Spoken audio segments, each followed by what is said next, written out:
Good evening, everybody. Let's come on in and find our seats. If you're outside in the foyer or enjoying company, come on in. We have a big night planned.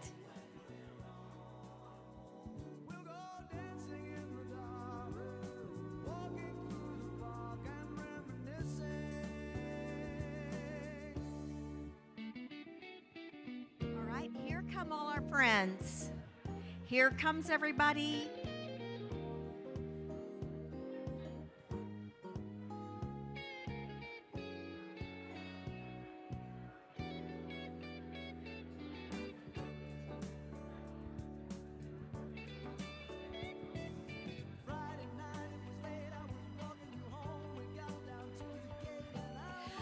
Okay, so who did something really, really interesting this afternoon?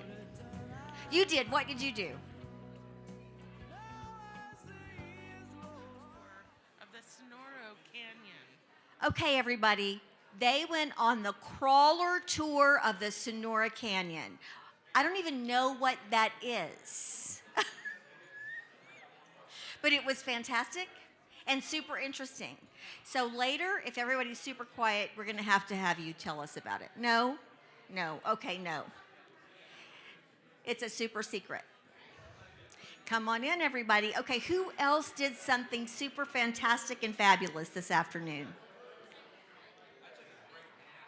Okay, I was going to say the same thing. We have a nap over here. Anybody else take a nap? We have naps up here. So nap seems to be a winner and a point of commonality amongst our guests.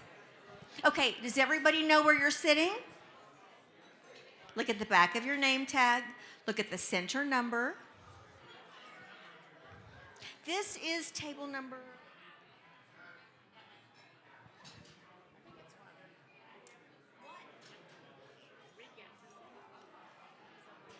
Okay, we have a very important table up here with no one sitting at it. It's table number 1, and it's empty.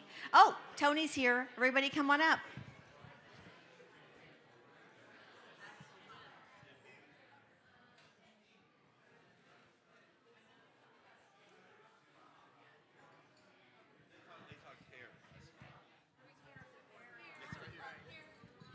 Okay, so we have people talking about hairstyles up here. Who else did interesting things this afternoon?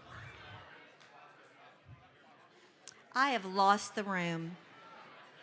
Come on, help me out.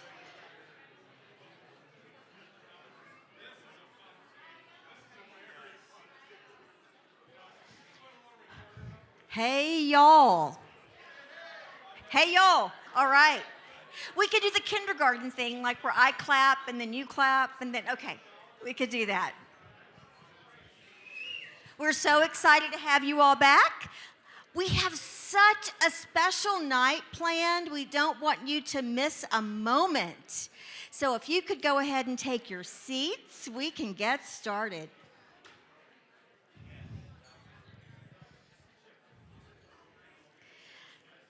Okay, I know people in the room. I'm going to start calling out names, but I don't want to embarrass anybody, so I'm going to choose to be discreet.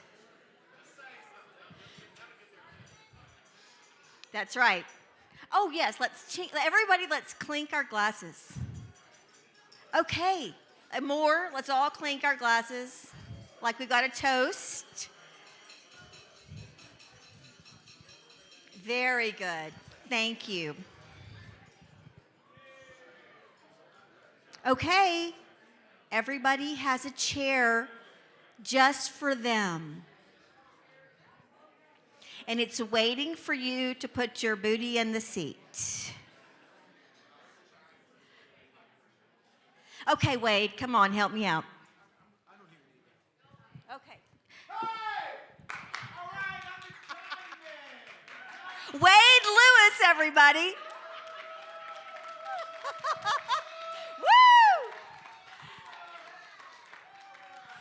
It's so great to have fantastic friends who help you out when you're in a jam.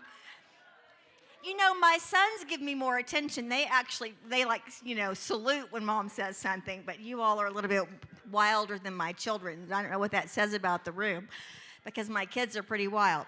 Okay, we've got a really exciting night planned. A very special guest is going to be joining us in just a few moments, and he's going to be doing a fantastic cooking demonstration with his wonderful staff right up here for you. We're going to have cameras overhead so that you can watch every single thing that he does. And this is interactive, so here's the thing. This morning I thought y'all were kind of quiet. I have now changed my mind. So I'm going to ask you a favor to be quiet tonight, because Chef has such amazing stories. The presentation and the preparation is going to be something you're not going to want to miss. So here's the thing. You can ask him anything you want. I'll be circling around the room to see if you have any questions, and we can interrupt him and ask him anything about a dish, about him personally, about how he got started, about the TV shows that he does. All those sorts of things are on limits. You can ask anything. There was one question that was off limits, but I forget what it was. So I'll ignore you if you ask that particular question. But so that's how we're going to roll. Excuse me. Oh, Rachel. I can't introduce him without the card. It would be a disaster. So that's how we're going to roll. We want you to be interactive. We want you to talk. We want you to ask questions, but to our special guest. And there will be times for you to visit at your tables. So what I thought was a quiet group earlier today, I have now changed my mind. You're all friends, and you're a little bit loud and rowdy, which I'm from Texas, so that's a compliment. But if you'll do it on cue, that would be fantastic. So now, without further ado, I'm sure you're hungry, and you want to see our food being prepared, and you're going to want to meet our special guests. So, Chef Darnell Ferguson is a celebrity chef and restaurateur who has appeared during all 3 seasons of Tournament of Champions airing on Food Network. And he is host of the new hit show, SuperChef Grudge Match. When he's not in the spotlight, SuperChef, as he's called, so when you talk to him, address him as SuperChef, often spends time speaking with high school students, college students, about overcoming adversity and developing a strong work ethic. So you are in for a really special treat. Please welcome the charismatic super chef, Darnell Ferguson. Great job. Let's give it up for the amazing MC we have tonight. She did a great job. Well, it was not easy for her to wrangle y'all in today, but she did a good job. So how are y'all feeling tonight? Everyone, good energy? Good energy, great, great, great. So tonight's a special night, okay? We have 3 courses.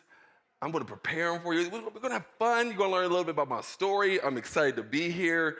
I always like to start with like the menu. You know, I want to let people know like how I came to create this menu, how we got here today, because a lot of people see me on Food Network, but most people don't know my story. So tonight I'm going to try to show you the transformation of food, but also, hopefully in that time, you'll see how God has transformed my life as well.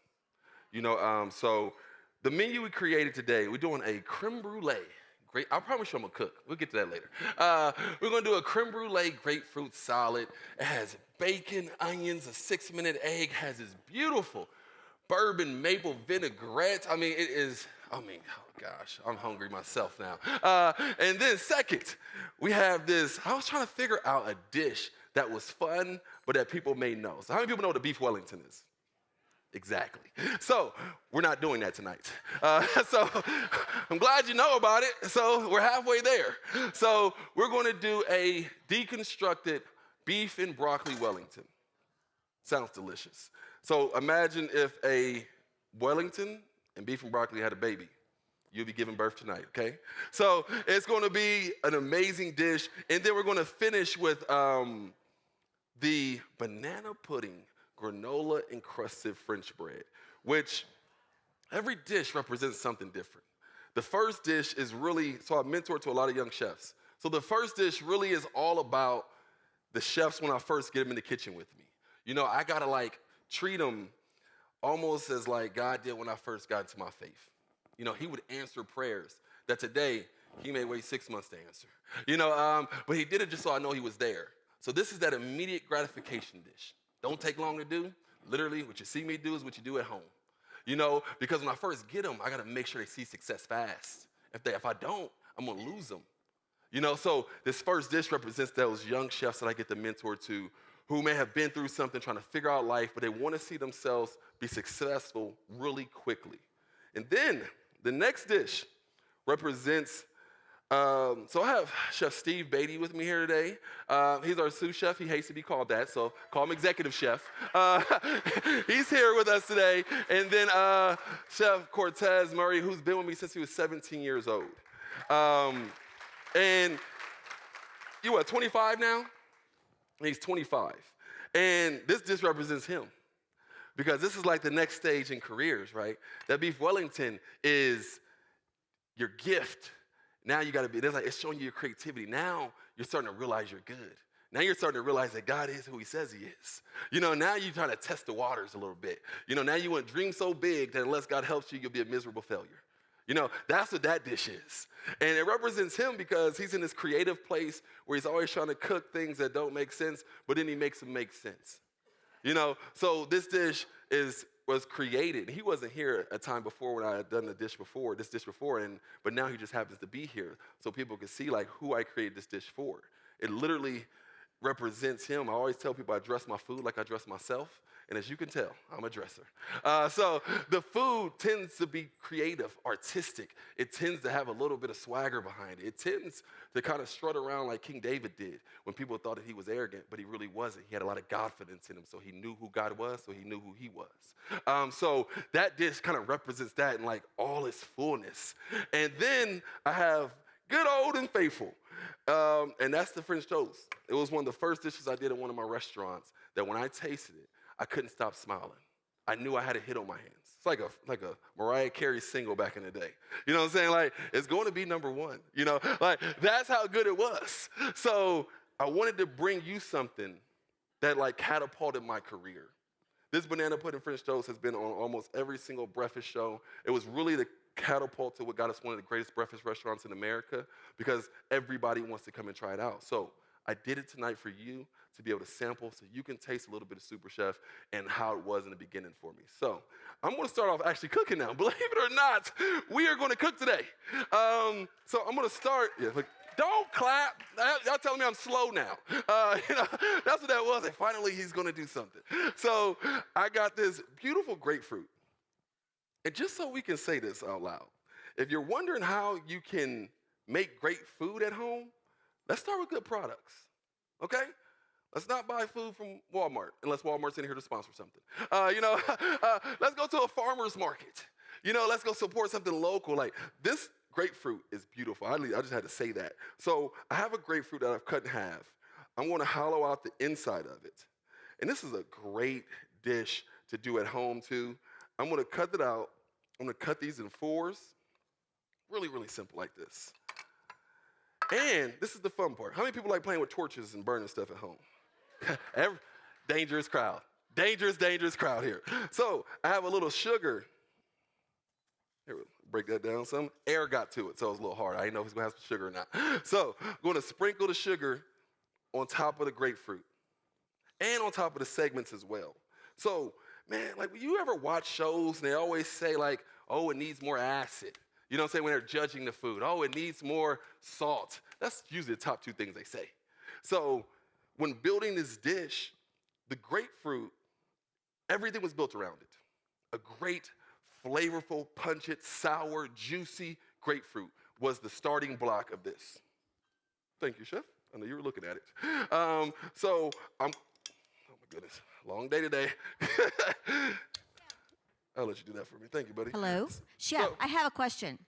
Let's go. What is the question we have? So the sugar on the grapefruit, is that just basic white sugar or is it brown sugar? What are you using? Got a question for you. Which kind of sugar do you like?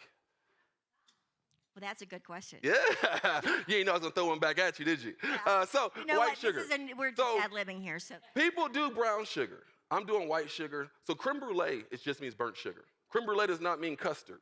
You know what I'm saying? Because usually a creme brulee is a custard that has burnt sugar on top of it. Doesn't mean anything to do with the custard. You can creme brulee anything. Now, I could creme brulee the steak if you like it like that tonight. There's just so many different ways we can go with it. But while he's getting that going, I'm going to start on the dressing. So again, balance is the key to this thing. So I have this grapefruit, and then when I add the sugar and I burn it, now the grapefruit has transformed to this smokiness inside of it now. So I wanted to make a dressing that could be a good sidekick. So I have Dijon mustard. I have maple syrup, pure maple syrup, not Aunt Jemima. If y'all use Aunt Jemima still at home, you know what I'm saying? We gonna fight and have some issues. All right, we're not using artificial syrup anymore at home. Pure maple syrup. Let's give a hand for that. Come on. So we got our Dijon mustard going inside of there.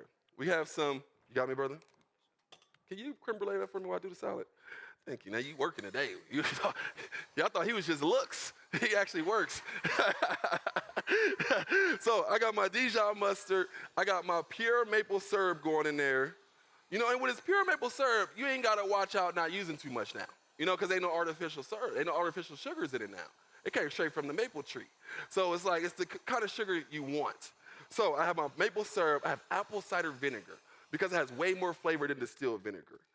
And then, I am from the great city of Louisville, Kentucky. Anybody ever been to Louisville, Kentucky? It's two things we're known for: horses and bourbon. Bourbon. So we have the best bourbon brought right from the streets of Kentucky. No, I'm joking. You buy sing anywhere you want to go to. So pour a little bourbon in there. Thank you. So he's creme bruleeing the grapefruit and the segments, and then I'm going to put it right on here.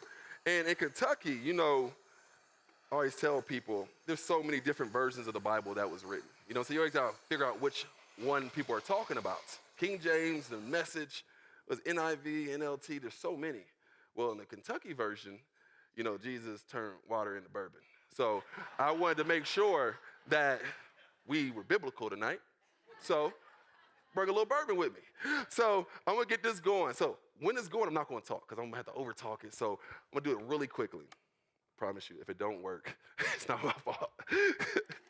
There we go. Now you can clap.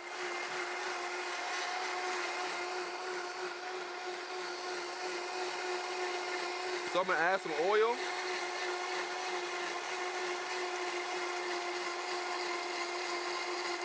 What kind of oil? We have a question, Chef.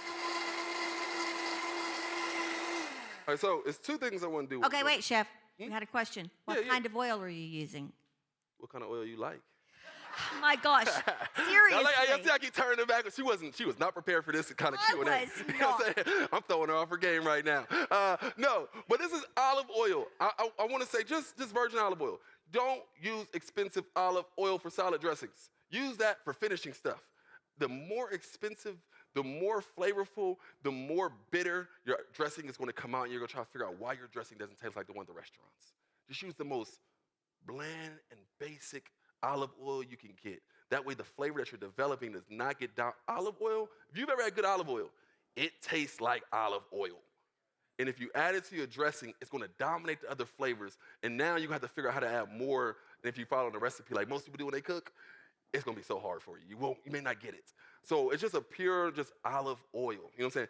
Now it's time to buy the store brand for this one. You know what I'm saying? I was talking about not buying the store brand of fruit, but buy the store brand of olive oil for this. So we have this in here, salt and pepper. We're going to add that, of course, because, we're really cooking. Now, if I wasn't really cooking, I wouldn't add nothing to y'all. But a little salt, a little pepper, and I use a blender when making my vinaigrettes because, you get tired whisking. So it's just so simple. You literally will get tired. So I was going to, make it in a bowl and have somebody come up and see if they wanted to do it. I was like, no, let's just do it the easy way. So the key to this is listening. That's how you know when the vinaigrette is done. It starts off very liquidy, and then you hear it tighten up. Because I can't tell you how to know when it's done at home besides, listening to when it tightens up. And I heard it start tightening up. That's why I stopped it, just so I could say that before we got there. But let's see how good I am. See if we can make it happen again.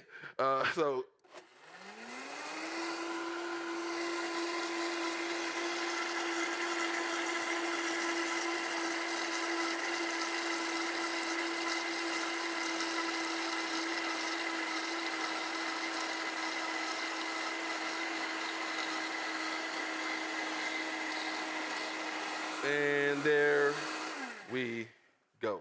Now, it's important that you actually taste the food. Okay, chef, we have a question. Yes, yes, yes. Was that maple syrup or bourbon? It was both. You get the best of both worlds over here. You know what I'm saying? Why only have one when you can have two? So I gave you both of them. You got maple syrup, you got bourbon. We have apple cider vinegar, which is like the third cousin. You know what I'm saying? Like, just imagine you got bourbon. Everyone knows the descriptions of bourbon. You know, it's very flavor forward, very powerful, very strong. You have maple syrup, which sneaks in there with a little bit of sweetness. And then to drive the two drunk cousins home, you have the domestic driver, apple cider vinegar. You know what I'm saying? Which comes in with that little apple crisp, that little bite that it needs to wake it up. And then you have Dijon mustard, which is the transmission that never really acts right until you put the olive oil inside of it. You know what I'm saying? So it's the perfect car, perfect drive when you do it the right way. I should sell this dressing. This is a little QVC for me to sell the dressing to you all tonight, just so you know. But it's just basic ingredients. My style of cooking is, and here comes your food. So Here eat it your comes, food while and it's it's coming out. gorgeous. My style of cooking is called urban eclectic. And I was doing 5 diamond restaurants and hotels for a long time. And what happened is no one I knew came and ate at them. Nobody. I was this great young chef, but I couldn't prove it to nobody that I knew. So I ended up, so I'm gonna take my dressing, I have some frisee greens right here, and I'm gonna coat it, and I'm gonna fill it inside of my grapefruit. So I was so frustrated in my career when I was young because no matter how good I was, it never really mattered where I came from because they're not eating caviar.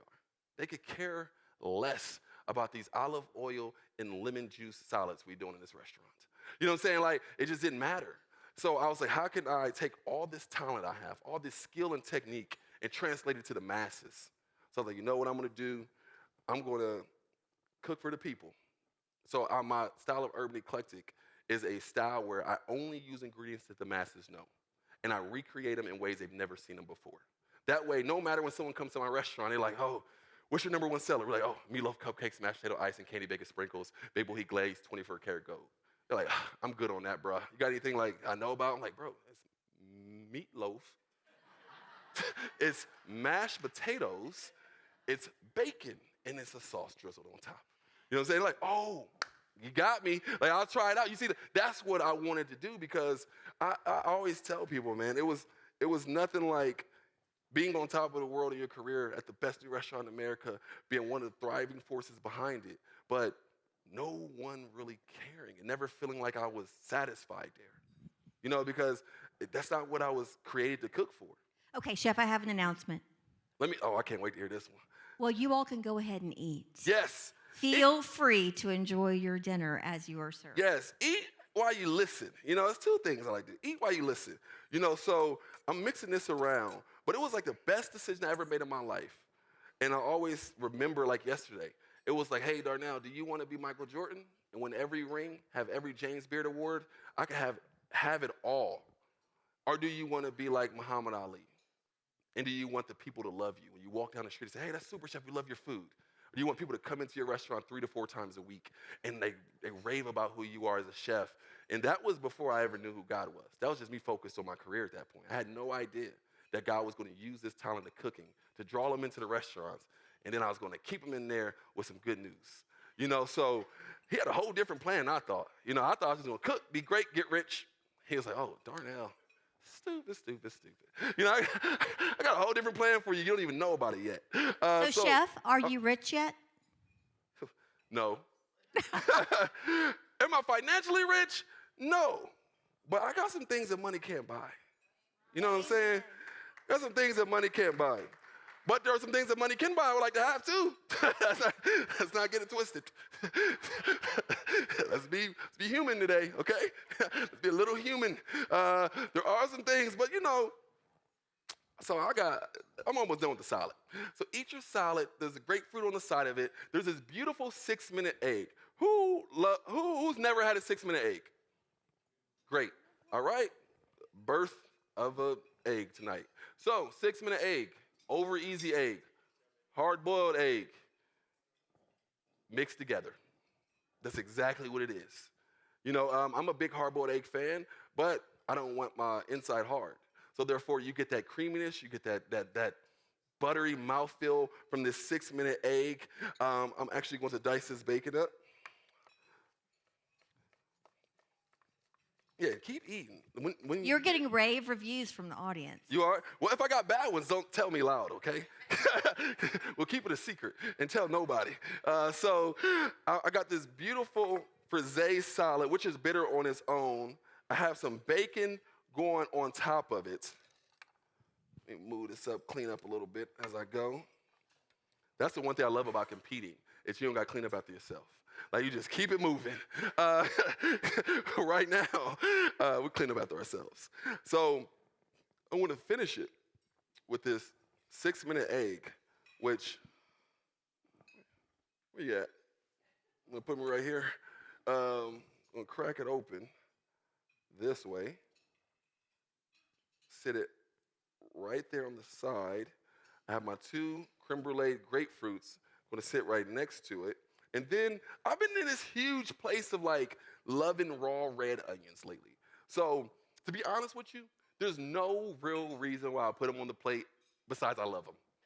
You know what I'm saying? Like, that's just it. Everything don't have to be a whole descriptive time for people. Like, yeah, how can I put this in terms people understand it? Sometimes you just do things because it's the right thing to do. Right? You know, and I love red onions enough that it was the right thing to do to put them on here. So, Chef, are you saying that red onions are better than white onions and better than Vidalia onions or all the other kind of onions? You getting ahead of me here. No, but red onions make sense. The other onions are sweet. I got this maple vinaigrette on there. I don't need sweetness. I need something that can cut through that egg a little bit. So it was like a beautiful choice. So I got some very paper-thin slices of red onion that I'm going to put on top of the salad. There we go. Well, they are super pretty. Thank you. And I'm missing one thing. I'm so used to competing that sometimes when I'm not competing, I try to figure out what I'm doing. But we have, easy, the dressing. And I'm going to finish it with some dressing on top and going around it. It's a nice, very easy salad to do for yourself. Okay, Chef, Rachel has a question. Yes. Questions? When and how did you realize you had a talent for cooking? So my whole life, I tell people the story all the time, they start getting sad and stuff. Like, my whole life until I got into junior high school, I was super average. Like, as average as you can get. Had decent looks at that time, so I didn't go far. And I just was like in the middle. Nothing special about me. No one seen anything special about me. Could clean out that side for me, please. And I used to watch Emerald cooking on TV all the time. We used to do Emerald Live. And I could connect with Emerald for a weird reason. I don't know. I remember when I had a chance to say, I was on Rachel Ray. She told my story, right? And she had Emerald come out and surprise me because me and her both started our cooking journey because of Emerald. So I never understood why I was so attracted to Emerald because I think it was his coat. It was a chef coat that got me. My life was so chaotic that when I seen uniformity like that, I just drew to it. Like, I don't even know if I liked him cooking as much as I liked how he looked. So, like, because most people don't know, but if I wasn't a chef, my goal was to be a Navy SEAL, because I wanted structure. I wanted to be great. I wanted to look great as well. So, and the reason why I didn't go to be in the Navy, quick story, we had a recruiter come to our school every single day. Every day. Had the nicest cars, everything. He knew exactly how to talk to us. And I signed up. I was about to get ready to go. Not get ready to go to the military right now, but I was going through the process of signing up. And I'm talking to him one day, and I was like, man, how am I going to get my hair braided overseas? And he was like, you got to cut your hair. I was like, whew, cooking it is. I was like, oh, I'm not going into the military if I cut my hair. But I'm in 12th grade. Never thought about no one having hair in the military. So that was enough for me to say, I'm going to just be a chef. And so watching Emerald was like life-changing for me. I used to sit there with all my free time every day, see what he was doing. I wanted to be just like him. And I got into vocational school, my 11th grade year. So I only went to high school for an hour. And now, just before I get into there, now I'm starting on this deconstructed beef and broccoli Wellington. Beautiful. Got my steak.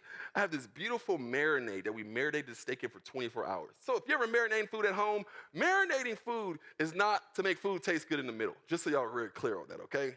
Just in case you're trying to marinate something at home, marination was created to have a form of flavor develop when the steak or something hits the pan and caramelizes. Marination was never created to make your chicken taste exactly like the marinade all over it, inside out. So when marinating this steak, it takes about 24 hours for it to penetrate 1/16 of an inch. Do y'all understand what that means? So are you saying that that should be something that's the best practice for us in cooking is to marinate for 24 hours? No Well, I'm matter what letting it you is? know, anything less than, you got a good sauce on the outside of it. It's just so I marinated in soy sauce, sesame oil, garlic, ginger, and cilantro. 24 hours. Beautiful steak right here. That it still has the scraps on it of the garlic inside of there. It has the beautiful cilantro and ginger still on the steak. So what I did was, after we had the steak for 24 hours, we took it out, dried it off. I took the marinade and I created the sauce out of it. So I took the marinade and I wanted to reduce it down. But now I'm like, how do I get this beef and broccoli flavor out of just soy sauce? So now what we add to the dish is hoisin, gochujang, A1 steak sauce, and brown sugar. And then we let that reduce down even more. And that's what gives it that beef and broccoli flavor that you're going to taste when you get it at your tables.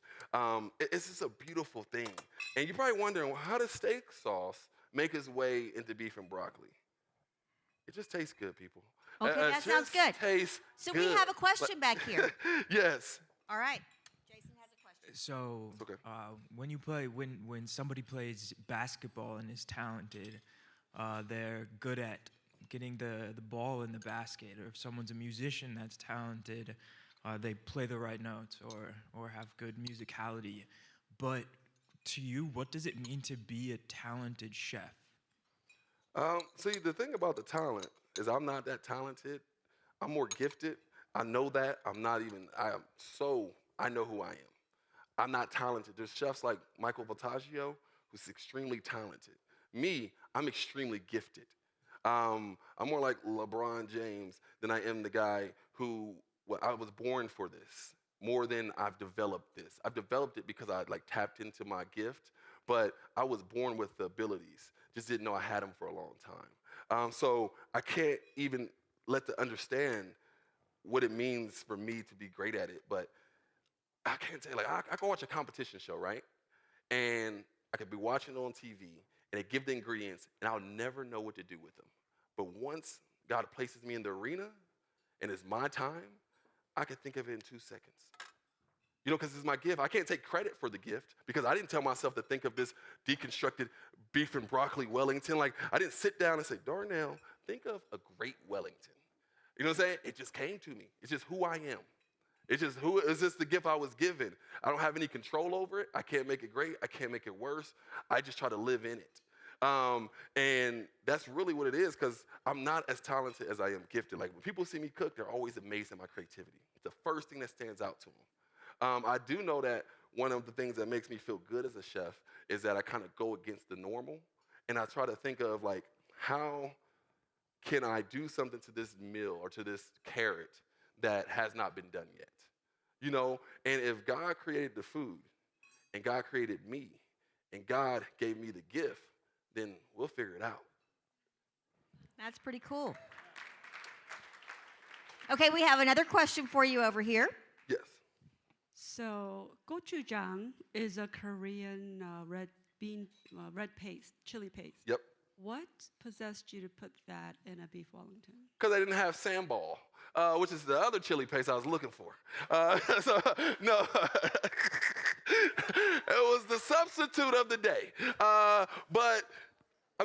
So gochujang, super flavorful, chili paste. So there are some ingredients that you can use in your recipes, right, that add a lot to them. Or you can go and buy 15 ingredients and add it to it yourself. Yeah. Gochujang is one of those ingredients that has enough flavor, enough backing, that when I add it to the dish, it's bringing the whole party with it. I don't need to go find paprika, Cajun seasoning, cayenne, Chinese spice. I don't need to go find nothing else. It brought everything. So I try to use some ingredients that bring a lot to the party, you know. So that's one of those things. But to get back to your other question you had too, but I got into it. So this is searing a steak. So what I'm gonna do is show you the best way to cook a steak. Who thinks they know how to cook a steak best? So let me hear. What's the best way? Sous vide? You've been watching too much Food Network. All right, who's next? Okay, wait, we have a question Who's over next? here. Who have a thinks they know the best way to cook a steak? Oh, he is on a roll. Everybody's scared now. Everybody's petrified now.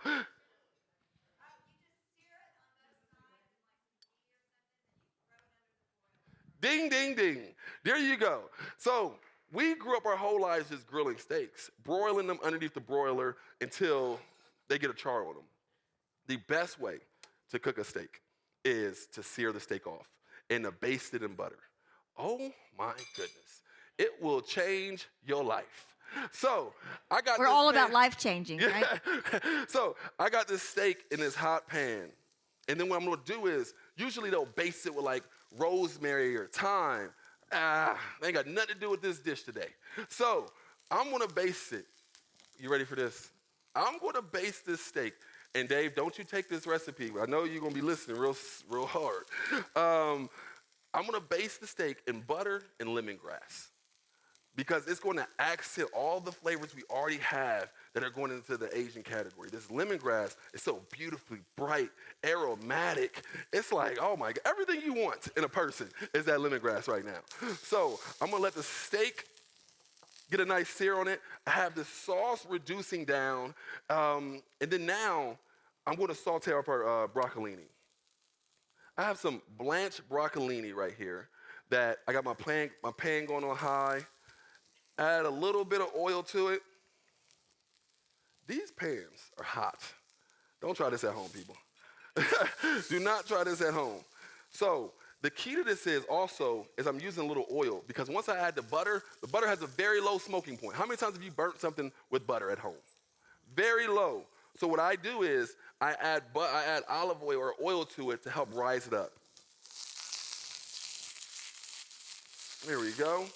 But yeah, back while I'm doing this, I got into cooking watching Emerald. And then I went to vocational school for it. And like I told you, my entire life, I had been very, very, like, average. Like, no one had ever told me I was special. Don't feel bad about this. This is normal for most kids in the world. No one ever told me I was special. No one said anything to me about my future. Like, it was nothing about me that made people look twice. All my friends were better at me than sports, better at sports than I was. And really, when you grow up in the neighborhood I grew up in, you really only have sports. Like, that is all you have to hope and wish for. You know what I'm saying? I'd really never seen nothing else. Just so you understand, when I got into cooking, this is how much I hadn't seen life. I thought I was gonna be the first black chef ever. Like, I was convinced, like, I was on a movie and I was about to make a motion picture. Like, I just knew I was gonna be the first black chef, but I had never seen one. Like, who were they at? You know what I'm saying? The restaurants we was going to, they didn't have chefs. You know, so it was like just a lack of exposure. So when I got into cooking, my first day there, so beautiful sear on the steak. Now, it's time to have some fun. I'm gonna add my butter to my pan. You're probably thinking, that's a ton Oh my gosh, that's of some butter. Hey, you only live once here, all right? You only got one time in this place. So we gonna put the butter. I got my lemongrass going in there right now. I didn't use as much butter on y'all's side. This is just for the demo. They're probably thinking like, oh, I cannot eat all my steak. Well, that was very dramatic. Our diet does not allow that. So when I got into vocational school, right? I'm in high school, 11th grade. I'm failing out of high school. I had no interest in high school. It didn't interest me. They're talking about stuff I don't care about. Like, it just had nothing to do with me. Got into vocational school for cooking. And on my first day there, my teacher, Miss Clary, I still talk to her to this day. So while this is going, I'll tell you the story. I'm gonna lean my pan up and baste the steak. And this is how you get that flavor on top and the bottom right now. So I'm basting my steak. And my first day in culinary arts school, they give us a little board, right? And the board has every knife cut you need to know how to make. Julienne, Brunoise, everything. And she's like, hey, have you ever cut before? I was like, no. She's like, have you ever held a knife? I said, no one would ever give me a knife, ma'am. Why would anyone give me a chef knife? And I said, okay, well, I'm gonna give you 20 minutes. I'll come back and check on you. I want you to make every knife cut that's on that board. She came back in 30 minutes, and I had done every single knife cut perfectly. And she was like, you have the knife skills of someone who's been cooking for 30 years. And she was like, I want to put you on every competition team we have. You're going to be amazing. You're going to be one of the best chefs ever. And let me tell you something. Hearing that, if I would have went to school for auto body mechanics, and she would have told me that, we'd have a car up here right now. You know what I'm saying? That's how powerful the words were. And that's what I needed to hear. No, I never heard it before. I wasn't special. I wasn't great at anything. And then when I found out I was great at cooking, I really never looked back. Never again did I look back, because I had nothing to look to before. I didn't know what I wanted to be. It was so hard. And I found cooking, or it found me. You just see the steak. There you go. All right, make sure you can see the steak. So you just keep basting the steak. I mean, just flipping that butter right on top of it. Oh, smells so delicious. Yes, this is mine, by the way. Okay, be very clear. This is my food. I'm So, cooking for Chef, we myself. had a question. Yes. And I walked away so that we could learn more. But what does the S stand for? The S on my chest stands for SuperChef, which I had to show somebody earlier today was actually my name. They didn't believe me. Like, it was on my birth, like it's on my driver's license. It's my actual name. But, I was given that name over, I'm going to take it off now because I don't want to overcook it and embarrass myself. Y'all see a well-done steak, just don't believe in me no more, okay? No steak wants to be well done ever. And if you like your steak well done, don't feel bad about it. You are who you are, don't feel bad about it, Some people like things wrong. But and I tell people all the time, if a cow was to write its own obituary, okay, it would ask to be buried medium rare, okay? Don't take them well done, I joke too much. What was the question? The S, got the question. SuperChef, your real name that you've changed your name to. It's your actual name. You added that last part. That wasn't part of the question. I didn't change it I was born with this name. Oh, you were born with SuperChef? Yes. You added that last part before. That I was add part a of the lot first of question. things. No, but so I did add it. I just didn't want you to tell everybody right now. I was going to drop the bomb at the end. But so I was cooking in restaurants, right? And one day, this executive chef had to come on my station. I've always been super talented at cooking. Like, way beyond how I could understand myself when I was young. But it was I didn't know God when I was young, so it always came across as arrogance. It always came across like that because I didn't know humility. You know what I'm saying? When you're good at something, you let people know you're good at it. You know what I'm saying? That's the whole point of being good at it. You know what I'm saying? But that's not how it goes. You know what I'm saying? But that's all I knew.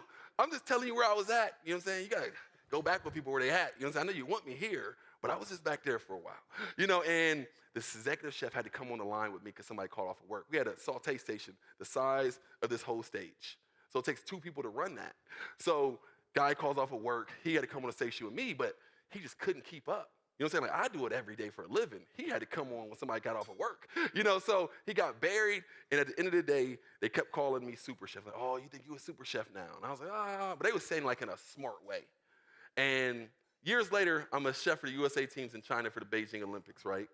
Drop that ball on you real quick. So you're going to have to back up later and tell us how that happened. You know what I'm saying? That was a good segue. But I'm in the Olympics, same chef I was. Didn't know God at all. So I remember like my understanding of God for 25 and under was like, I tell people all the time, like, I thought David and Goliath was like Jack and the Beanstalk. Like, that's how disassociated I was with the Bible. There was no God. No one talked about him. He wasn't in my neighborhood. If he was, then why'd everything happen like it did to us? Where was he at? Like, I even had to, later on in life, I had to go back in therapy there with him. You know what I'm saying? Just to find that he was there the whole time. Because that was a big issue for me growing up. It's like, where was God when these things were happening to me as a kid? A lot of these kids probably think the same thing. You want to preach to me about a God. Where is he at in this? You know what I'm saying? But what no one ever talked about to me was there was also a devil. And this was his place. He was living in there. He had an apartment next to mine. You know what I'm saying? Like, no one ever talked about that.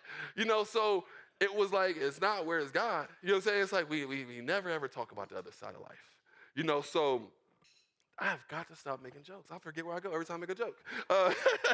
Every single time. So just to keep us going on this dinner, I have my steak here. I got my broccolini. We're going to make this beautiful chimichurri, which is broccoli. Ted, you want to come help me with this one? Just put everything in there besides the oil. Not the bottoms of it, just the tops of the broccoli, all the cilantro, parsley, garlic, habaneros, truffle oil, Parmesan cheese. I'll finish it with the EVOO once we get the party rolling. So what was the question again? Oh, SuperChef. So I went to the Olympics. And the same thing. I'm the same person in heart. And this one chef, he was like, man, you think you smart, don't you? You think you a super chef, don't you? And I was like, you know what? This is the last time somebody gonna call me that and try to make it a bad thing. I'm gonna turn it into something good. And we were all, so these chefs, just so y'all know this, a little bit about chef life. There are chefs who only do major events. Super Bowl, Olympics, Wimbledon. They only do those. And when they're not doing events, they live on an island somewhere. And they only come back to America when they have to cook. Like, that's their jobs.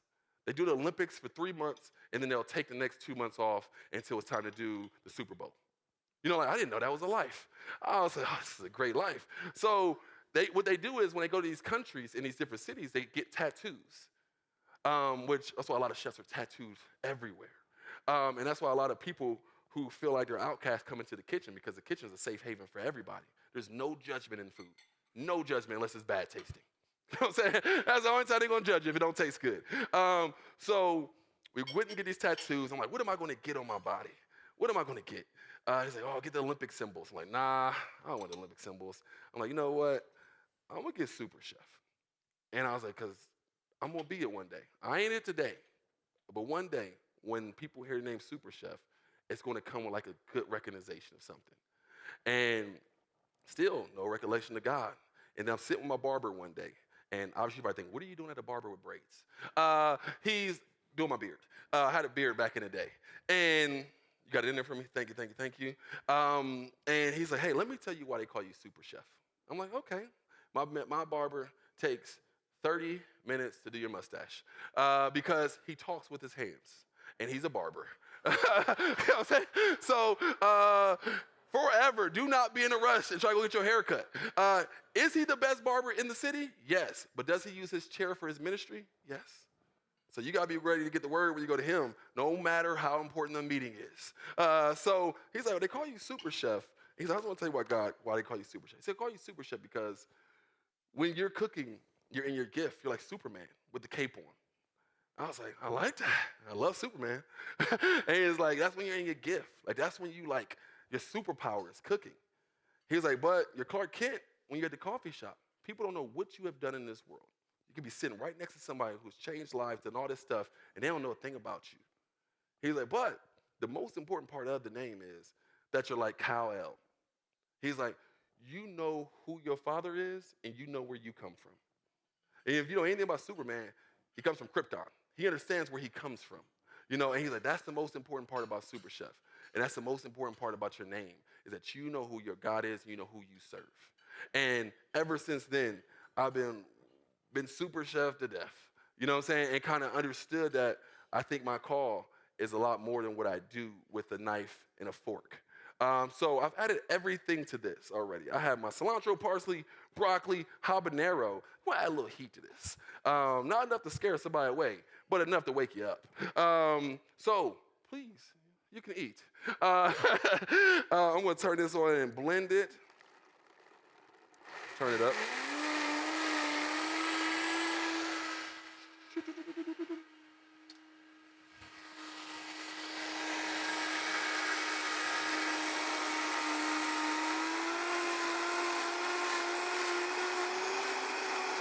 What are we listening for now? He's on the blender.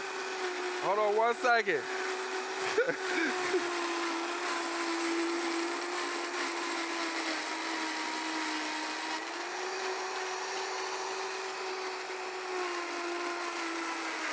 There we go, yeah. Thank you.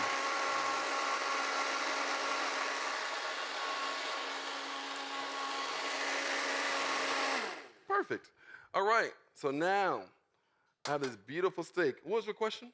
I was just asking what we were listening for with the blender since we were waiting for it to tighten up earlier. What was the key indicator here? So the vinaigrette sings a melody. You know, the chimichurri, it don't have no sense to it at all. You just want it to be blended fully. You know, that's all I'm looking for is it to be incorporated with each other. That is it. So I have this beautiful steak, right? It's been resting. Of course, you're letting your steaks rest at home, right? Y'all are not letting your steaks rest at home. So always let your steaks rest at home. So I have the steak, I have my broccolini, I have my puff pastry, and it is time to plate. Here we go, here we go. Okay, we have another question. Yeah. But what oil did you use to cook the broccolini? Sort of how did that all come to pass? Olive oil. I use olive oil to cook it. All right, so Was this the olive store oil, brand or was this the fancy kind? I only buy the store brand. No, this one just store. Same thing. Man, I'm gonna do an olive oil sample for y'all tonight, just so you can see the difference between olive oil that's super aggressive and something that just allows the other flavors to really play and sing the melodies. So, And this then is how a did you basic- cook the broccolini? Did you just simmer it or did you? Oh, blanch it first. Blanch so it I first. boiled it and then put it in an ice bath, and that's really to have that color be bright green. So we have our steak, we have our broccolini, and we just going to go in between each one. And then did you saute it? Yep, I sauteed it right here on stage. Yep. All right, that's what you were doing. Perfect, perfect, perfect. And I have that right in between. I have this beautiful sauce right here. Here we go. Going right over top of it. Here we go. So how important is it to make it look good? How important to make it look good? So if you want to know, that's a great question. So you could always just tell the difference of care by somebody and how they plate.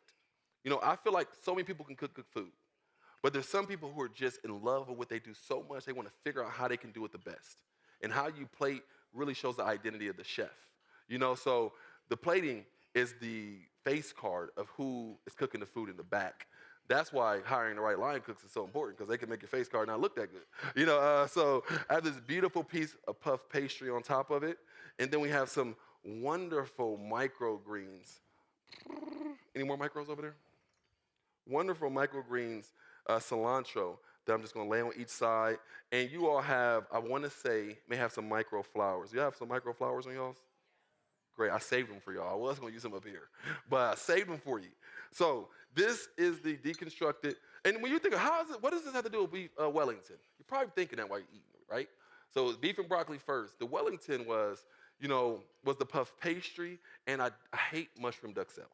Not many things I hate in the world, but mushroom duxelle is one of them. It's very flavorless. And so the truffle chimichurri is really acting as that duxelle, going with the beef and broccoli, and then you have your puff pastry here. And by nature, I would have added some bacon to go with the, thank you so much, Chef. I would have added some bacon to act as the prosciutto that goes on that goes on the beef Wellington, but I've already added bacon to one thing tonight, so I didn't. So this is the deconstructed beef and broccoli Wellington. And just so you know how the rest of the evening will go, so we'll give you some time right now to eat, to talk, and then I will come up here and demo one of my most famous classic dishes, the dessert, the banana pudding, granola, and crusted French toast. So we'll give you a little time to talk at your tables, and then I'll come up here and share a little bit more about my own story while demoing the banana pudding French toast. All right, y'all dive in. All right, bon appetit.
Oh, she gets me so high.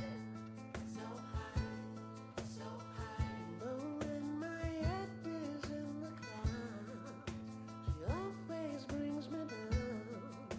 And I fall every time. But when we're out on the floor, you got me begging for more. Make it rain, make it pour. Let it rip, let it roll. You've never seen a good soul. You've never seen a good soul. The kind you dreamed of forever. The kind you dreamed of forever. But there's trouble close behind. And I know it's gonna find her.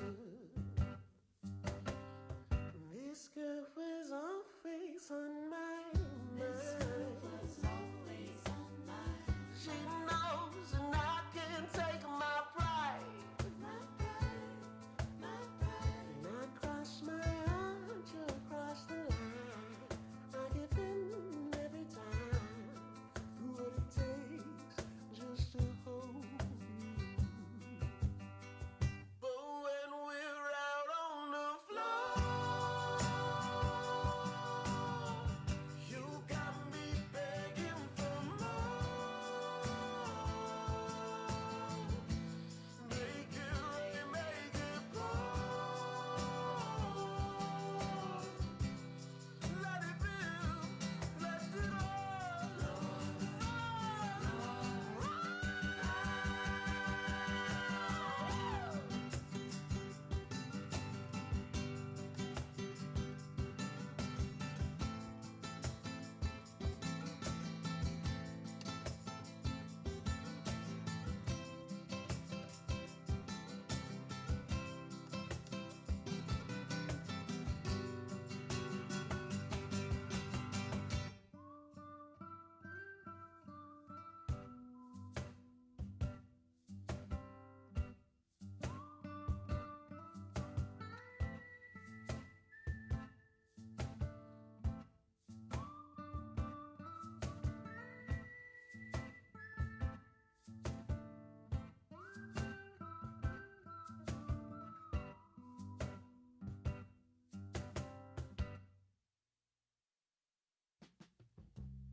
Sitting here thinking, baby, about you. I'm wondering how I ever got through my life without you. Days passed me by, left my life somewhere behind. Games I was trying, left over for my time. You came into my life almost like you knew the time was running out. I came running home to you. You taught me how to love you. You helped me to believe you could even love me. I was all you'd ever need.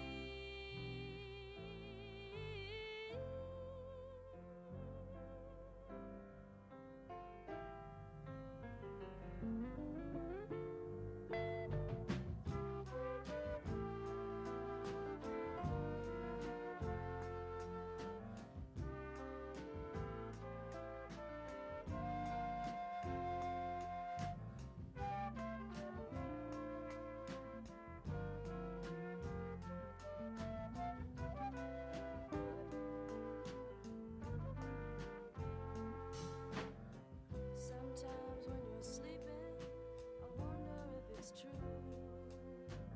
I'm afraid they'll come and take away this precious dream of you. Then you wake and hold me and love me through the night.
We talk and then you walk away every day. Oh, you don't think twice about me. And maybe you're right to doubt me, but if you give me just one night, you're gonna see me in a new light. Yeah, if you give me just one night to meet you underneath the moonlight. Oh, I wanna take two, I wanna break through, I wanna know the real thing about you, so I can see you in a new light. Take a ride up to Malibu. I just wanna sit and look at you, look at you. What would it matter if your friends knew? Who cares what other people say anyway?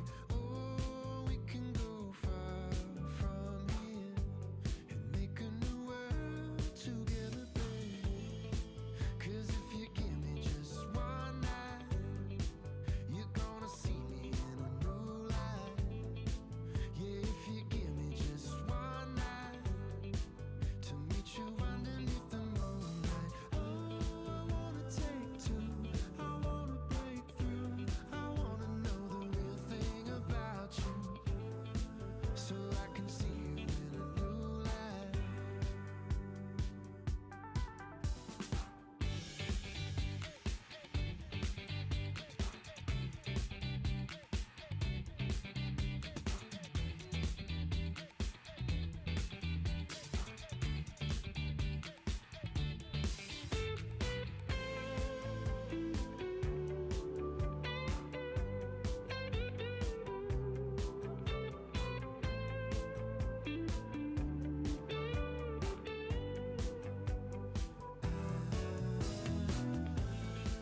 Yeah, if you give me just one night, you're gonna see me in a new light.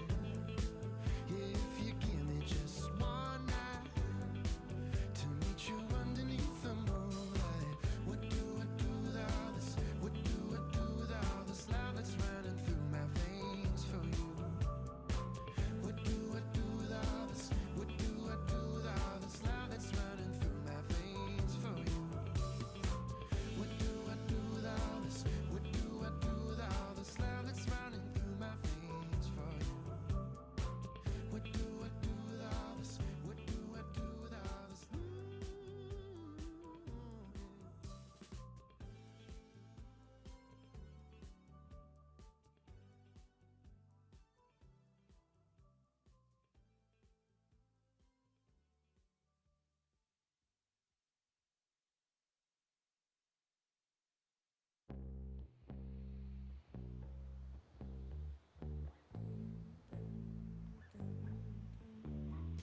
The mind explodes. My body starts to feel control. I lose a hold. This place it starts to turn so cold. I'm trapped from within. I cannot hear anything. You're saying something. I can see that your mouth's moving. Your eyes are red. I can see you're not tattoo. What is this room? I can't take my eyes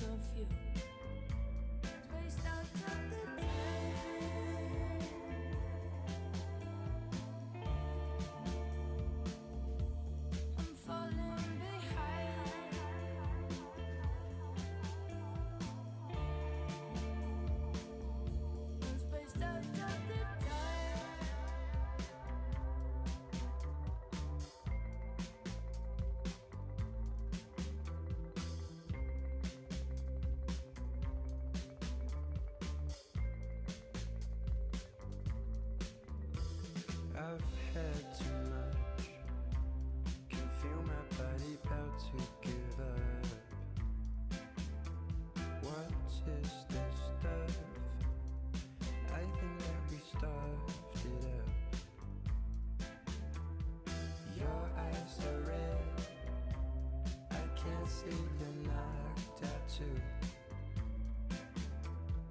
What is this room? I can't take my eyes off you. Spaced out all the time.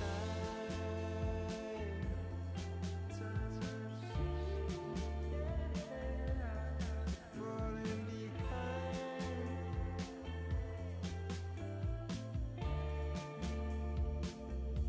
Spaced out all the time.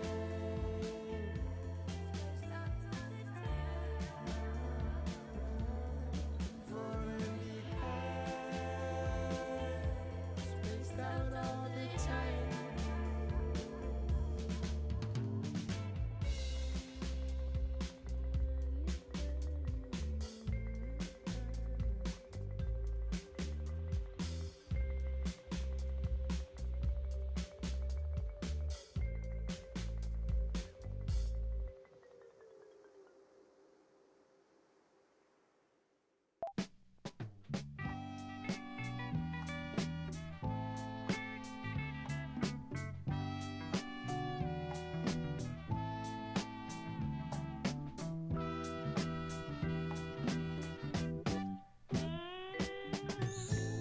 There was a time when I really tried to forget about a thing called pride, but a reflection of your heart inside showed me, made me decide that there's nothing, nothing I'd rather be than your weakness. Ooh, nothing I'd rather be than your weakness.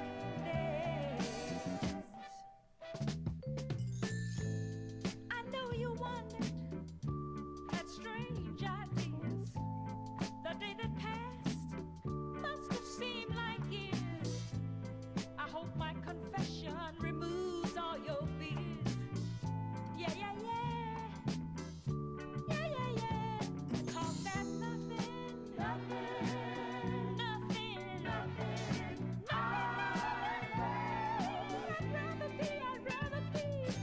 There's nothing I'd rather be than your weakness.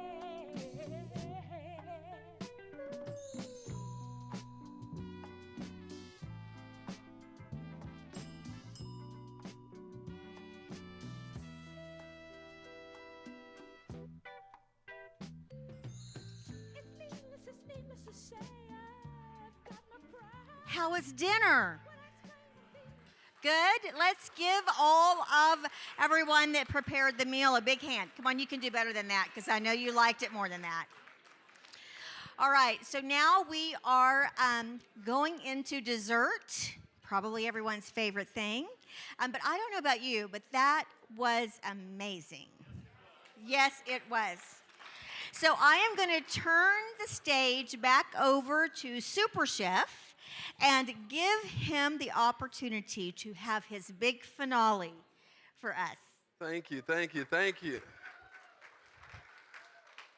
All right, I'm warmed up now. All right, so I'm ready to knock out this banana pudding granola encrusted French toast. Cortez. I don't see. Yes. We've already got a couple questions. Yes. One is, what type of beef did we just have in that amazing dish? Beef. That was North Himalayan cow. It was what? North Himalayan cow. North Himalayan cow. I'm joking. That was filet mignon. Filet mignon, okay. From right around the way. No. So let's, I want to finish out. So we have our oil boiling. And so just stay with me for 15 more minutes, and I promise you, you can dive in and have all the conversations you want, and I'll be gone for the rest of your lives. That is a terrible thing to say. What do you mean? I don't live here. You all are from Florida, Chicago, Texas. What's the likeliness of us ever being in the same room again? We're following you everywhere. I like that. And just a little 2 cents, just had a new kids cookbook come out. So if you know any kids interested in cooking, get them SuperChef's Family Cookbook, where I'm teaching kids and showing them how to cook, giving them some confidence. It starts off with a comic book that tells my story, and then it goes into things from there. So, of course, I wasn't just going to give them some recipes. Anybody can do that. So I wanted to give them a little bit of my story. That way these kids can be inspired. Because I always tell people, I don't inspire chefs. That just ain't who I inspire. I inspire line cooks, dishwashers, and prep cooks. You know what I'm saying? Like, that's who I inspire. That's who wants to be like me, are the people who they're so far off of it. The chefs, we sometimes at the same level, but I'm trying to inspire the kids, the next generation, and the people who are trying to figure out how to make it to the top. So today, I'm going to be demoing this banana pudding granola encrusted French toast. And the first thing we're going to do, Cortez, can you come up here for me? First thing we're going to do, see, normally I ain't got Cortez. Since I got him, I'm going to use them. Let's give it up for Cortez. I got him today. We're going to use them a little bit. So can you go ahead and crack the eggs inside of here? We have a little bit of milk. I have cinnamon. I have nutmeg. I have this beautiful cut bread right here. And I have some granola. Granola with no nuts. Granola with no raisins because I don't like raisins at all. And it's crazy because people don't understand how flavors work. People don't really understand how their taste buds work. I wrote a book when I was in college called Knowing is Half the Fight, Cooking is the Other. You know what I'm saying? That was a good name, wasn't it? And my goal of the book was to show people how to eat, show people how to eat healthy, show people how to eat smart. Like, my portion size is everything you've had. Nothing's been huge. The goal of a chef is not to make you full. I could have had a barbecued buffet for you today. You know what I'm saying? If I wanted to make you full, I wanted to satisfy you today. I wanted your taste buds to have some fun. Hallelujah. If you leave and you're just a little hungry, give it an hour. See how you feel then. Give your brain and your body a chance to work together to taste if you're full before you make a decision. Okay? So that's like how I try to think about food.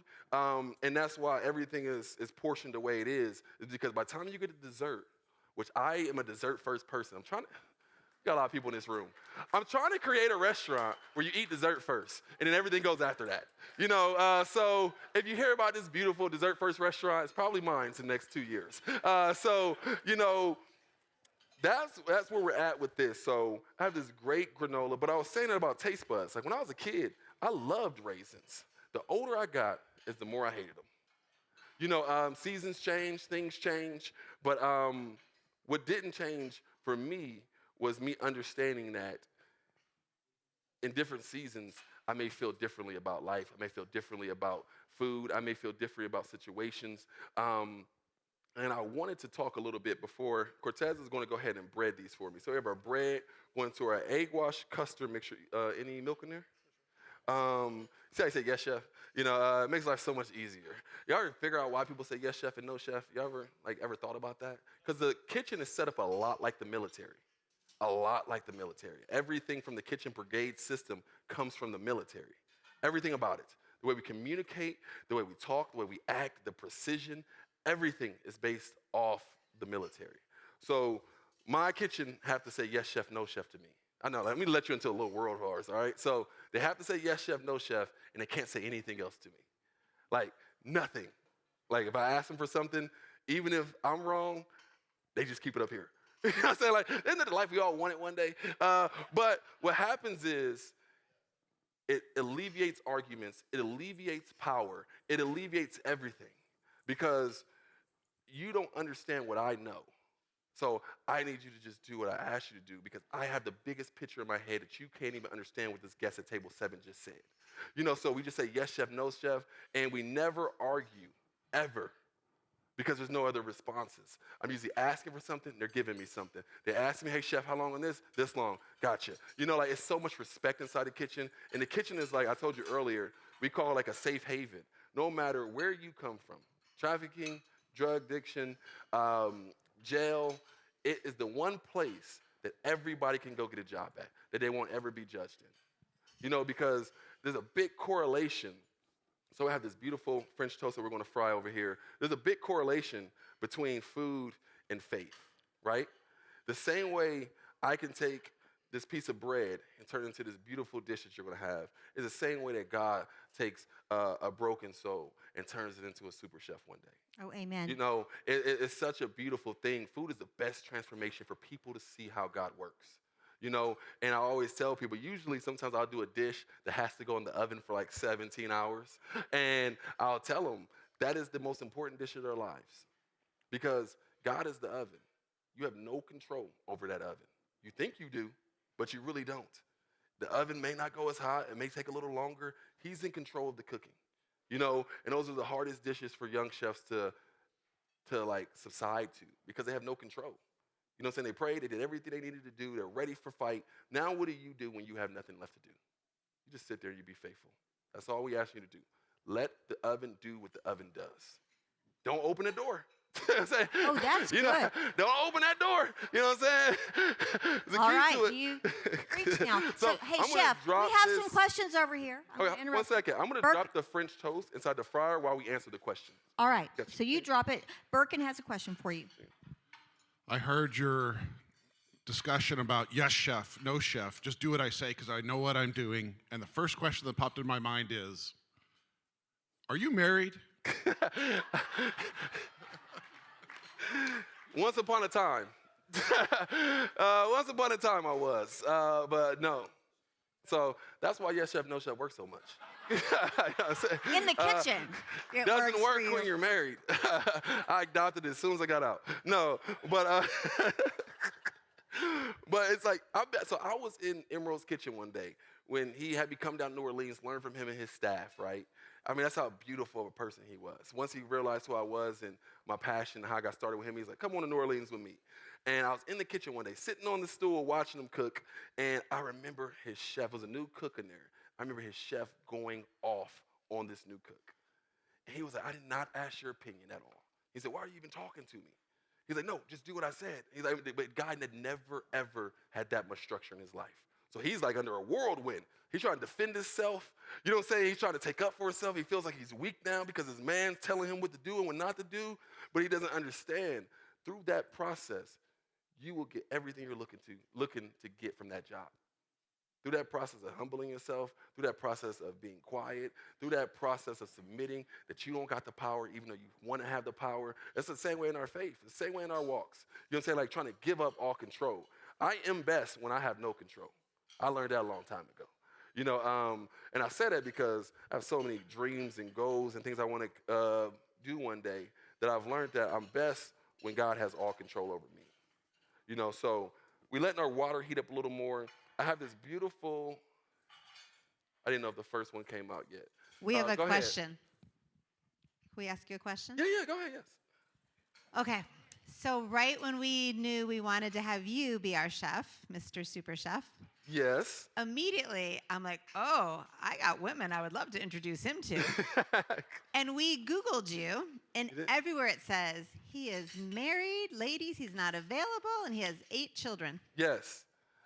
Because I was all ready to set you up. Solomon was married too. No, I'm messing with you. No, I was married. I was. But no one's going to tell that story. And thank God they don't. So I was, and I have the best kids in the world. Best. 8 of them. All of them. And I told somebody the other day, we were out there talking, I said, I took the Bible seriously when he said, be fruitful and multiply. You know what I'm saying? Like, he should have said that early on. He should have waited till the New Testament for that one. No, but I was, and I obviously get that question a lot, but yeah, no one, we just don't tell that side of the story. But no, I was. All over. He's not available. Sorry, ladies. Sorry, ladies. Sorry, I was ladies. for a while, but no, I'm not. But I do have the kids still. So it's a beautiful thing. And Talk later. Huh? So who else here has 8 kids? What kind of question is that? That is a bad question. That was remember you trying to figure out the one question not to ask? That was not That was the one it. you That said. was the one. Y'all remember when she came out totally not here? it. There was one question. There's one question I'm not supposed to ask. That was it. That was not That it. was that one question. You're telling we talked yourself about. a story.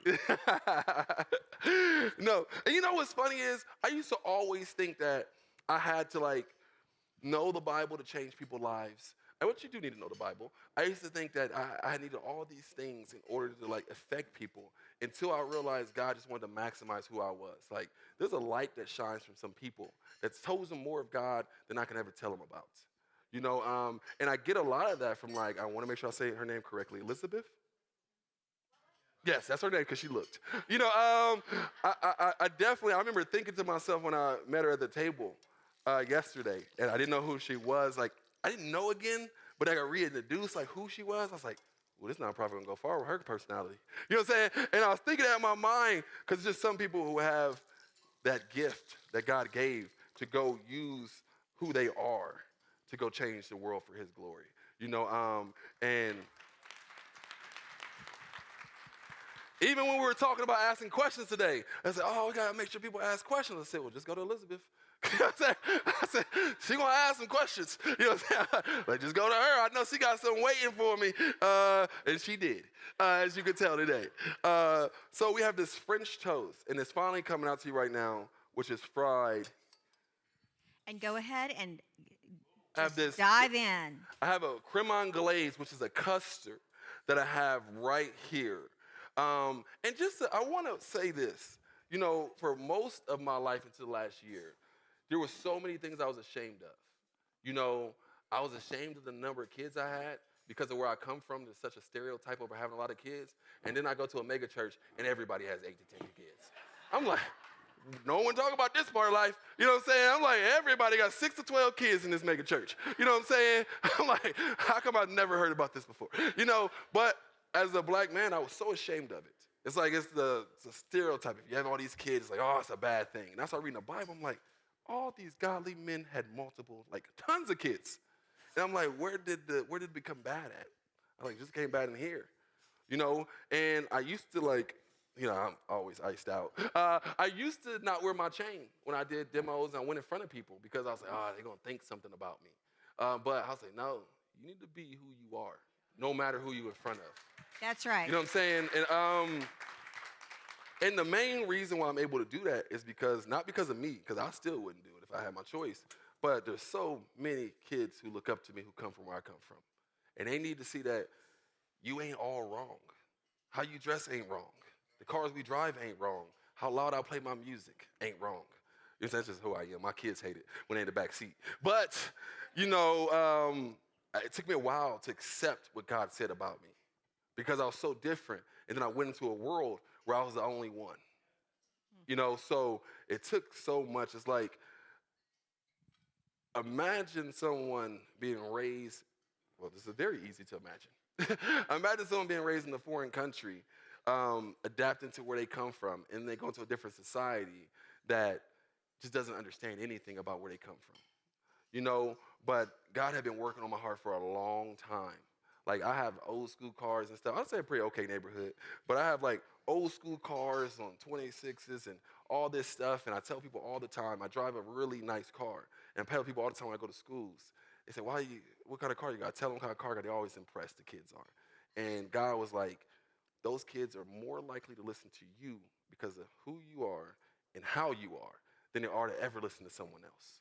You know, so I kind of dove into that. I kind of dove into the things that I ran away from as a kid. And it's taken me to these places, being able to be who I am today. But, so I have this beautiful cream cheese whipped cream, right? So we got cream cheese. So how many people like whipped cream? That was a bad segue, by the way. Horrible segue. I'm usually better at segues than that. So if you like cream cheese, if you like whipped cream, this is the best whipped cream in the world. This is whipped cream, cream cheese, powdered sugar, and heavenly dust. So it is the beautiful thing that goes in between the French toast and on top of it. Let me go over here on the cutting board. Can you creme brulee slice a banana for me, Cortez?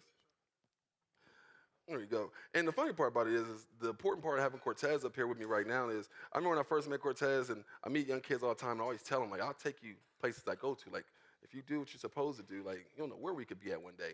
Now we're in Arizona cooking on the stage together, and it's like, you don't know what you can do to one person. Like, that lady didn't know what she was going to do to me. You don't understand what you're doing to these little girls and how you're affecting their lives. Like, we all just need one person to care about us, one person to say something to us. You don't need to change the world. You need to change one person. That's it. One person changed me, and I have the ability to change so much. You know, that's just exactly, you know how to do it. No, but a little more whipped cream on top. And there was something I wanted to say. I take notes all the time when I'm listening to people listen to people talk. And I remember Elizabeth saying yesterday, she said she wanted to do nothing, but God had other plans. You know what I'm saying? I was like, whoo, ain't that a message? You know, you don't understand what we invited to. One thing I understand is what God has invited me to do with my life I have now. Like you have a unique experience, and you're being asked to do something for God's kingdom that will change so many people's life. Like it's not an obligation, it's an opportunity. You know, to support an organization that when I heard what they did, I was mind blown. I was like, that's exactly what we need. You know how many times they've arrested somebody and didn't really understand what was going on with that little girl? Like they just put her in jail, said she was a prostitute. I'm like, no, she wasn't prostituting. That dude was prostituting her. You know what I'm saying? Like they just didn't understand. You know, so because there's so many ways to fix a problem. You can literally put a Band-Aid on it and think you fixed it. But to go to the source of the problem is what I seen that foundation was doing. You know, and to go to the officers, to go to different places and educate them on what's really happening. It's like one of the most influential ways to help human trafficking. You know, so I've been able to work in different times. This little Carmel, you know, little Carabel, matter where you come from. Going down on top of the creme anglaise, Cortez is putting up the beautiful banana pudding French toast. And so right now we're going to auction this one off. Who would like to have the personal made banana pudding French toast out there? All right, yeah, $100. I can do this thing all day, people. I can do this all day. But no, you know, I just really want to just make sure that we leave here.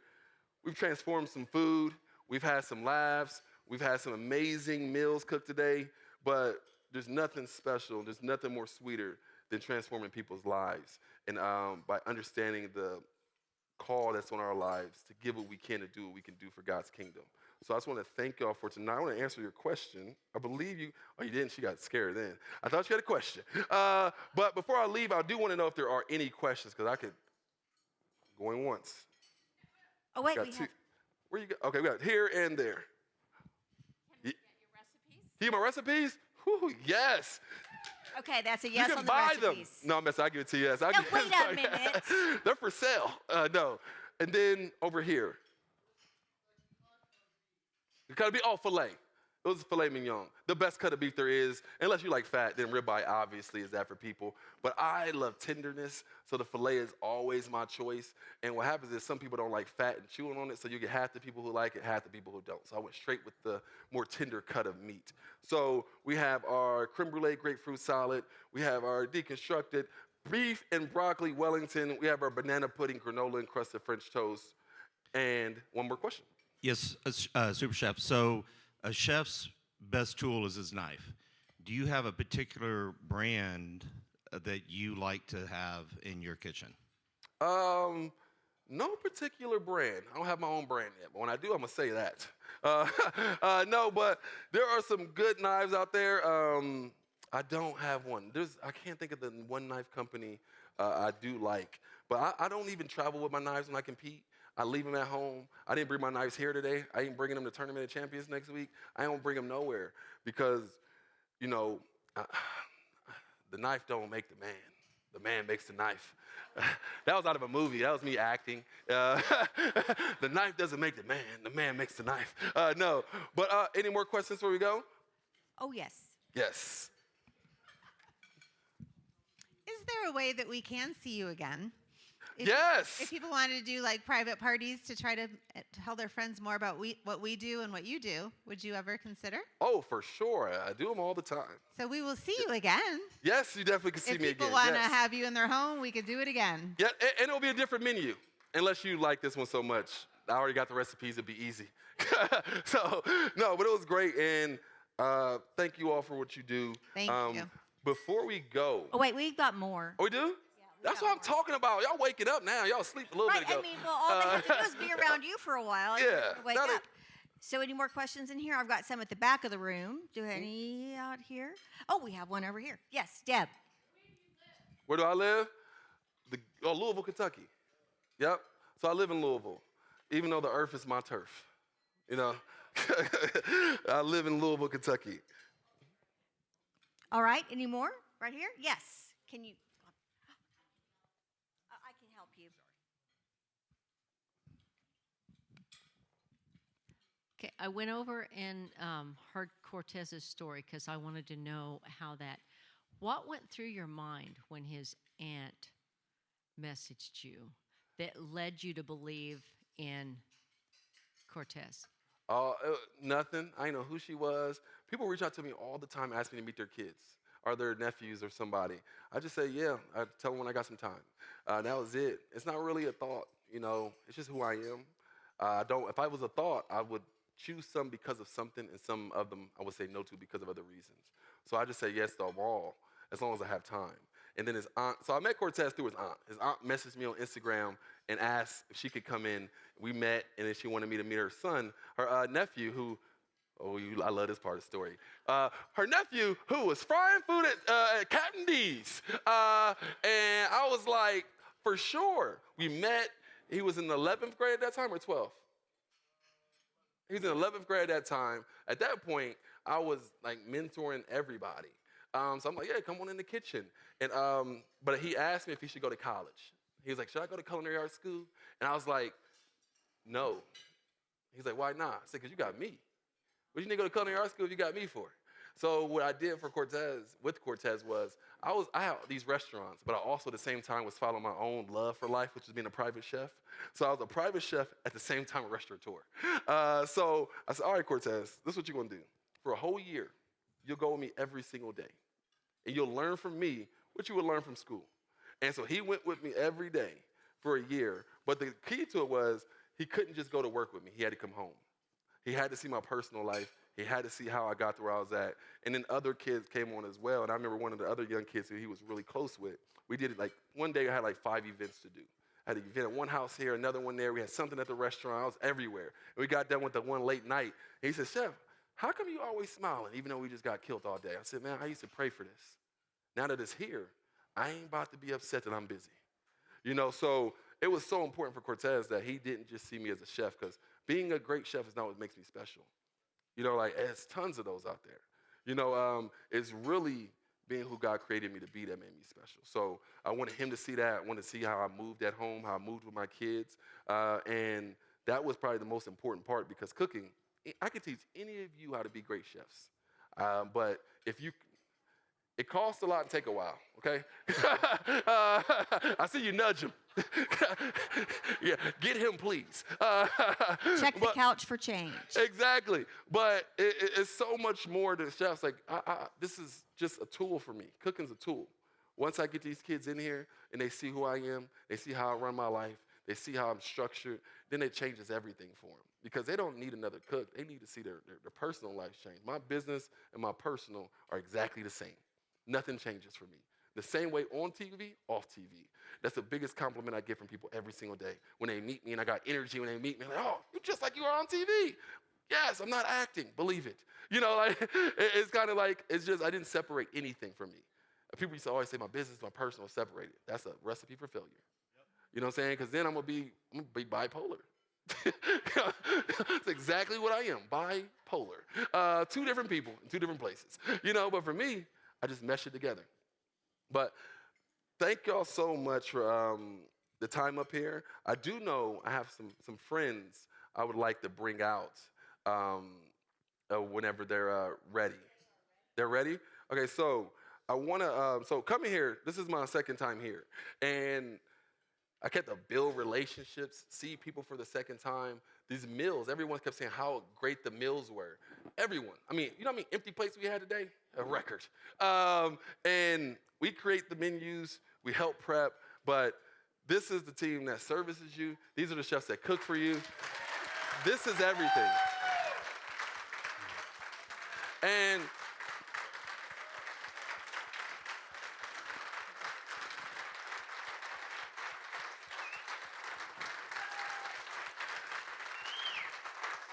And a lot of work goes without anyone seeing who does it. Trust me, I know what it's like. I was underneath people in different places for a long time. I never got the exposure. No one seen who was doing the work. So it was important that not only you see them, but Chris and his team in the front of the house have done an amazing job. And Chef Carlos, Paul, Chef Hamish, Morshed, me, Carlos, Marlinson, and where is Manouche? He in the back still? He went home. It's Manouche's birthday. We just want to sing happy birthday to him. He got here early. I said the day is his birthday. He said, yeah, man, I'm 23. I said, Manouche ain't 23. But no, I think it's important. I wanted to say their names because, man, it was so good to see people for the second time, and they've always been so welcoming. Hamish is just stand up from the second I met him a year ago to now. And there's something to say about people who are great at their craft, but even better at being good people. So thank you all for what y'all do. Thank you.